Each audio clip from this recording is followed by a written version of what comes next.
Next on Startup, we head to Cedar Rapids, Iowa to talk to Steve and Andrea, a husband and wife team who created EcoLips, a B corporation that creates organic lip balm. Then we head over to Birmingham, Alabama to talk to Selena, who started Sarcor, a civil engineering firm that's helping to redesign local Alabama communities. All of this and more is next on Startup. It all starts with an idea, and everyone has them. In the world of business, where you choose to take your idea determines where your idea will take you. Baker College is proud to support Startup and those who dare to share their ideas with the world. The American small business was built on one thing: relationships. And every time a customer walks through the door, a new one begins. Pay Anywhere was built to help entrepreneurs do what they do best. So keep loving what you do. Just get paid for it. Pay Anywhere. The Chevrolet Volt, an everyday electric car with gas for longer trips. The nature of things to come. Chevrolet, find new roads. American Express is proud to support Startup and the millions of small businesses that put in the hard work to be open for business in neighborhoods across the country.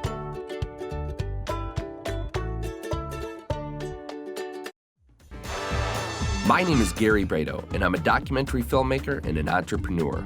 The economy is in less than perfect shape, and when the jobs go away, there's nothing left to do but get up and get creative. And there are people all over America doing just that. It's estimated that up to 85% of new businesses fail. So I'm going coast to coast to hear the personal stories of the people who beat the odds and started a successful business from the ground up. This is Startup. I'm on 10th Avenue in Cedar Rapids, Iowa, and I'm gonna go talk to Steve and Andrea, the creators of EcoLips. After years of operating at a loss, the tenacity of this husband and wife team finally paid off. Let's go hear their story. Dr. Charles Fleet first invented lip balm in the 1800s. Before lip balm, people typically used earwax to treat chapped lips. These days, lip balm has many convenient uses, ranging anywhere from stopping bleeding from a shaving cut to lubricating a zipper. Steve and Andrea knew they had something special from the first tubes that Andrea made by hand, but they never imagined all of the interesting twists and turns that would eventually lead them to operating a successful company. All right, so start by telling us who you are and where we are today. I'm Steve Schreiber. I am the president and founder of EcoLips, and you're standing in the world headquarters of EcoLips. We're in the historic Cherry Building in New Bohemia, Cedar Rapids, Iowa. Tell me about your education history and work, a little bit about work experience. Okay. I was always an entrepreneur. When I was a kid, I was just selling things mainly. You know, at school playground, I'd be selling packs of gum and just always trying to make a dime. Steve said that in the beginning, this whole thing was inspired by you, your idea. You were the one making lip balm. Yes. My mom, knowing that I liked flowers and plants, suggested that I go to what's called Herb Fest at Frontier Natural Products. It's a big festival where they talk about herbs. I went and I learned how to make herbal lip balm. And every few months after that, I would make a new batch of lip balm and tweak my recipe here and there. And shortly after, I met Steve. I had a rock climbing guiding service for a while I was in the outdoor industry. But that is where I met my wife, who was a frequent shopper in the store, and had my eye on her, and she was carrying around. She was shopping and you were shopping. Right, exactly. I gave him a jar of my lip balm. He opened it, put it on, looked me in the eye and said, "I can sell this." And I said, "Okay." It really just, you know, it just sort of happened really fast. I don't know that she knew what she was getting into, but we converted that $5,000 into a product that we could go, you know, we ultimately went door to door. It was the hemp industry that really let us take the next step. Cool. So that first year, just smiled and dialed, called all these hemp stores. They ordered because they needed product, and that's how we got cash flow moving.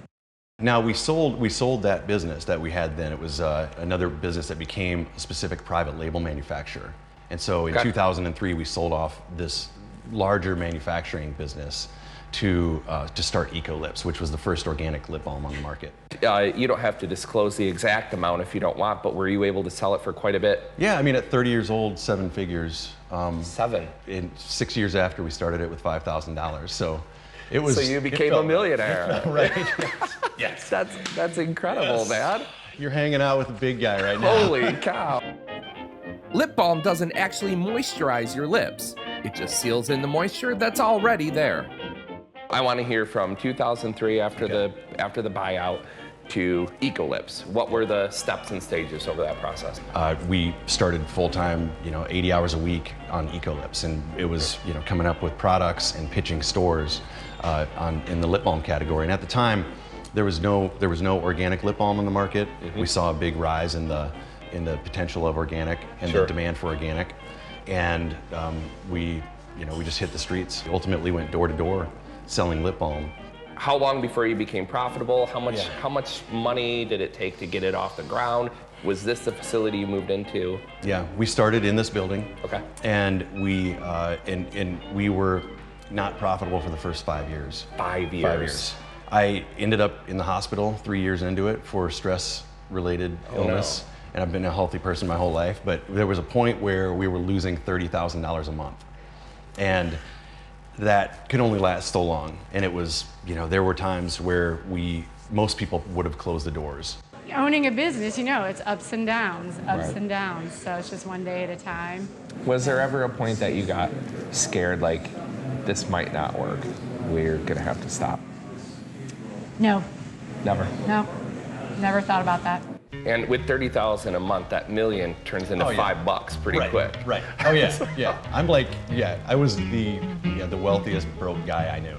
How did you lose $30,000 a month so people can understand and maybe learn from your mistake? We scaled up. We had a couple big retailers sign on. Yeah. And we scaled up. We scaled up our inventory, our manufacturing. Mm-hmm. We added a few positions, and the market was not ready for our product yet. Okay. So the retailers that we got into, a lot of them returned the product. The demand wasn't there, it wasn't selling. Yeah. It was still just a little too soon for organic lip balm. With constant losses like that, how do you keep faith? I think it's a support team. We've both have great parents, great kids, great friends, great community. If it fails, we're in it together. If it succeeds, we're in it together. 5 years into it, we finally, we had no other option but to make money. And so this is where we make about 20 to 40,000 sticks of lip balm a day. 20 to 40,000? That's right. Whoa! Per day. Sweet. So what we do is we fill the trays. We have empty lip balm containers on the bottom. Okay. And we're gonna take that container and just volumetric, just pour it right over the top. Look at, you're a pro. That's how you do it? That's exactly how you do it. Then we're gonna scrape this tray. Is this wax used for anything else afterward? Well, then we remelt it. So we try to be as zero waste as possible. You're just gonna, there it is. Okay, so the next stage of the process, what is this called, what we're gonna do? So this is, we're pucking right now. We're gonna take the lip balm out of the trays and put them each one into a puck. So it can get a little bit hectic. Oh my God. You just missed one there. Dang it, slowing down production. Right. Screwed up the whole operation now. Right. And now that one, we need to... Almost, grab that one. You gotta push it down. Yeah. It's gonna go in wrong. There we go, he got it. We'll get it. He's gonna save us. The lip care sector has been forecast to hit a market value of $1.9 billion by 2017. In 2009, I would assume that was the year that you turned a profit. What was the turning point? Was it one big order from a retailer that started selling, or what was the thing that made you, get you out of the weeds? Right. Well, it was really economies of scale. We've grown sales every year, and it was just getting to the point where to cover our overhead, we just barely hit it. And I'm talking, our profit that year was $3,000. People care about where stuff comes from. Yes. I think more now today than even a year ago, 2 years ago. We just launched a product that has Mongongo Oil. We were the first to import this in the United States. It's an oil that comes from the Kung Bush tribe in Zambia, and it's high in essential fatty acids. And really good for your lips and skin. Yeah. But we can tell the story. We can show pictures of the farmers growing it, and it's just more and more consumers are really embracing that transparency in the supply chain. So our culture is pretty unique. We're highly productive but laid back at the same time.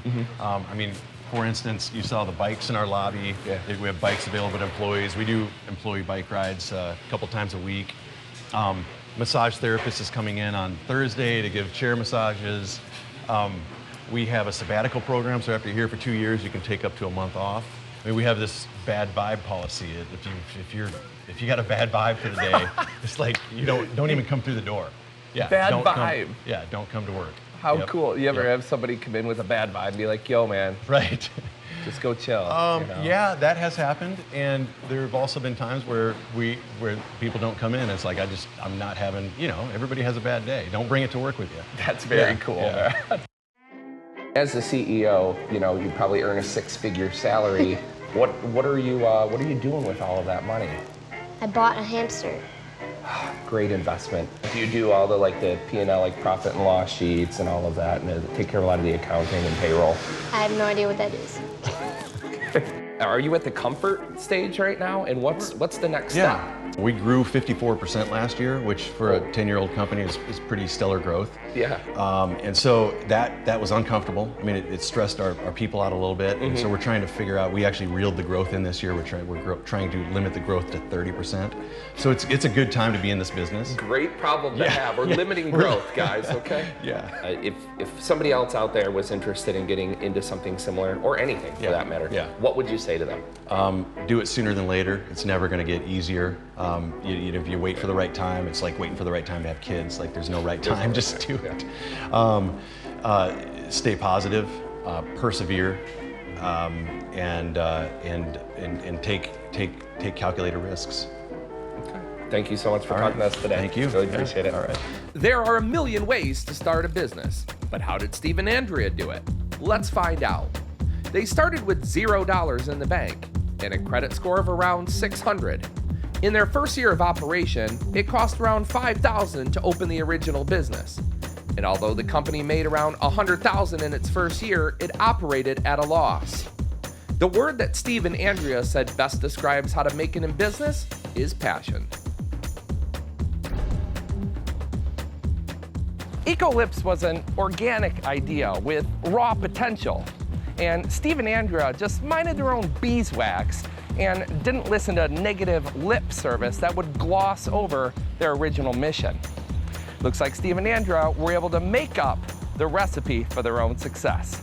For more information, log on to our website and click the link for Ecolips.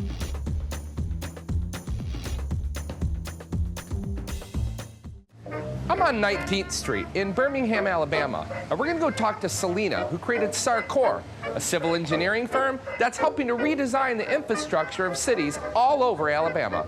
Let's go hear her story. The average length of study for an engineering degree is 3 to 5 years.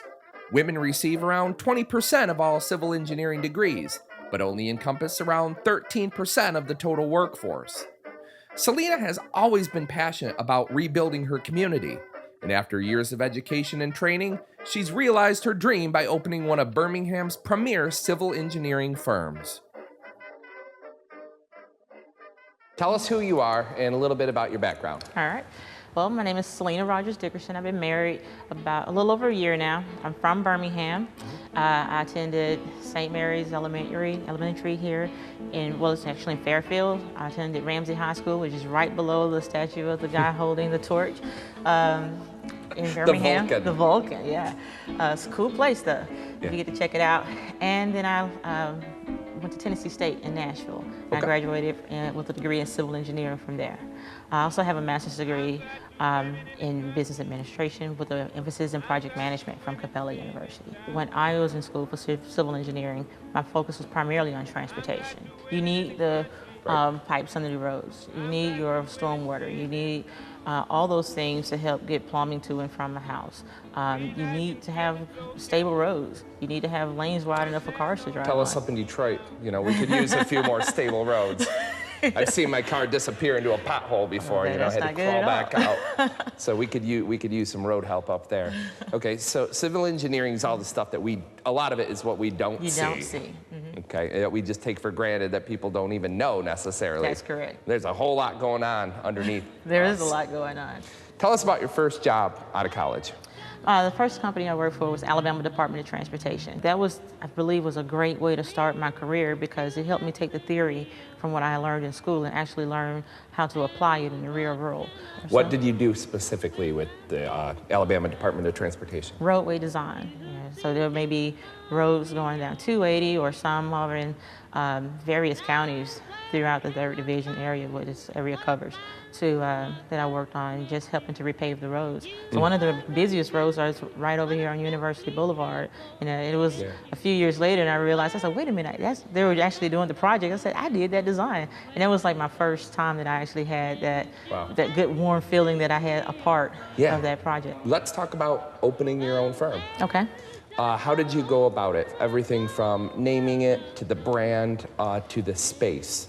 Okay. So paint that whole picture for us in that first 6 months. First 6 months, as I was working with the company out of Atlanta, there was a lull that they had me do some marketing and business development for them. Okay. And I realized very quickly that I would be able to, I could do this for myself. Well, I knew engineering, but I didn't know the business side of things. Right. And there's a significant difference in that. You know, I can be the greatest person, a designer in the world, but if I don't know how to manage my back office, then it's not much of a company. When did you meet Selena? Selena was introduced to us by one of the other engineers in our area, Fred Hawkins. And it was about 4 or 5 years ago. She came to us and let us know that she had some skills that she could help us with, and since then she's helped us with a project. Oh, she's a wonderful person. It's been very personable throughout the whole project and outside the project. We've enjoyed a very good relationship with Selena. My coworkers would voice the same sentiment, and we're just lucky to have her in our area. Civil engineers earned an average annual income of $84,140. How important is learning rejection to an entrepreneur? I believe learning rejection is probably about 75% of it. Because you've got to have thick skin, be able to let it bounce off and keep going. Just got to keep going. You know, you have your dream, and everybody might not see your dream. And that's okay. You have to learn to be okay with that. Sure. Yeah. Okay, so the name of your firm is? Sarcor, LLC. The Sarcor is Gotcha. Selena A. Rodgers Company. Clever. And it has a good ring, Sarcor. If you were to say in one sentence, an elevator pitch, what does Sarcor do? Sarcor provides sustainable solutions for any discipline you give us a challenge to. You let us know what you need, and we're going to find a solution for you in the most cost-efficient way that's going to keep the people, the profit, and the planet in mind. From a financial level, what exactly did it take to start this company? It was about $5,000. $5,000? Over the course of maybe about a year and a half. Right out the door, I would say that my initial expense was, I did as much that I can get for free as possible. The barter system was my best friend. So I would say that essentially the proprietary asset of this whole organization, though, is your education. It's your ability to do this. So you can get 4 walls and a computer and a phone and some cards, but really, you're the asset. That's correct. Marketing is marketing to a certain extent. How to present your brand. You know, that's why my logo was very important to me, because this is it's not about Selena. It's about building a brand name. You know, when people think of, when they see the Pepsi logo, They know exactly they're going to go on the Sarcor will course. be synonymous with quality civil engineering. Exactly. What type of work experience have you had with her over the years? Well, she's doing a few jobs for us now at the city of Birmingham. She's doing a Pearson Avenue streetscape and beautification project, which is a great project, great for the neighborhood. She's doing an ADA disabilities wheelchair ramp project for us, which is about 400 ramps all over the city that she's designing and replacing. She also helped manage our traffic management center for Birmingham. The most important thing for her type of business is you got to come in and do what you say you're going to do. Get it done on time and make us want to hire you again. And that's what she's done. She's really made it easy for us. In the next 10 years, the Bureau of Labor Statistics expects the number of civil engineers employed in the U.S. to grow at a rate of 19%. So what is it like being a female entrepreneur in a highly male-dominated field? Well, I guess I can give credit to my two brothers. I'm the only girl. So they kind of tortured me as a child. Toughen you up a little bit? Toughen me up a little bit. Any personal hardships or stories that you can talk about in your life that you've had to overcome that you think maybe have made you the person that you are today? I met someone and they weren't as good as I thought they would be, you know. And it ended up being a pretty tough situation. When I attempted to break up with him, he beat me up pretty bad. Beat you up physically? Physically beat me up to where I had a partially detached retina. I was on bed rest for several weeks.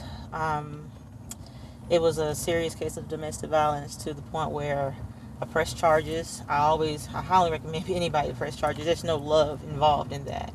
Being able to overcome that situation, I believe, is one of the things that make me resilient today. If I knew by overcoming that, I can overcome anything. That was the lowest I've ever been in my life. So truly, you took something that was a bad situation, and now you kind of use that as strength. I do. That's exactly what I do, and I try to use that story about what happened to me to inspire other people. That's part of it being an engineer. Find something that needs to be solved and then present it to the company or the client that I need to present it to. Right. Look for their needs, because they may see that there's a problem, but they may not know how to approach it. But if I can find the funding for them, if I can volunteer a lot of the upfront work, a lot of the projects that I get, it may take 2 years or so before we actually begin design, but I might have started on the marketing, early on, just helping them to see that I can help provide a service for them. And I don't start charging them the day I walk in that door. I'm going to be a mother in November. Yep. My husband is great. My family is great. My parents are retired, so I don't have to worry about babysitters. Nice. My company is awesome.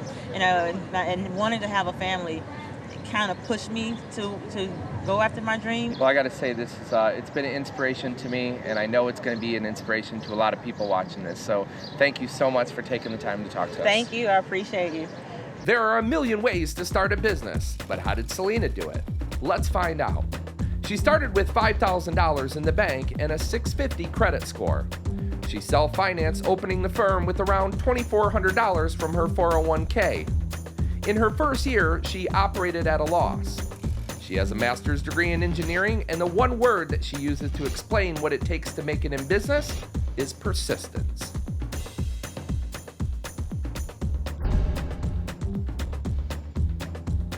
Education is what helped pave the road to Selena's success, and it helps to train in all areas of your field.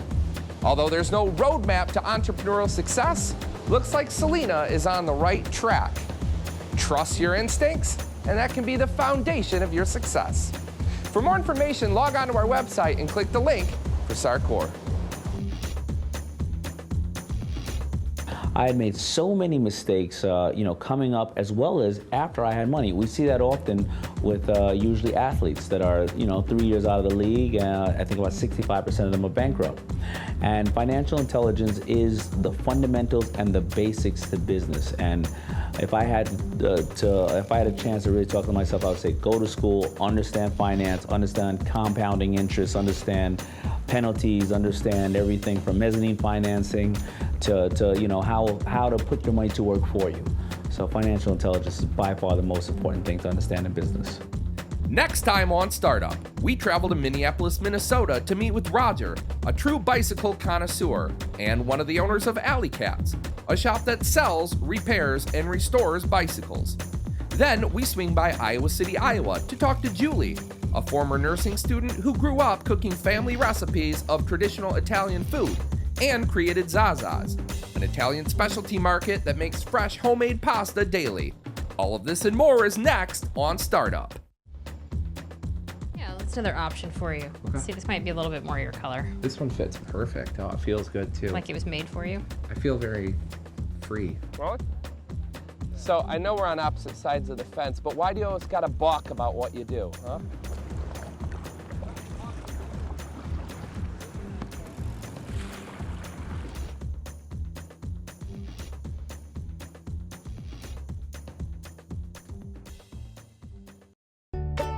American Express is proud to support startup and the millions of small businesses that put in the hard work to be open for business in neighborhoods across the country.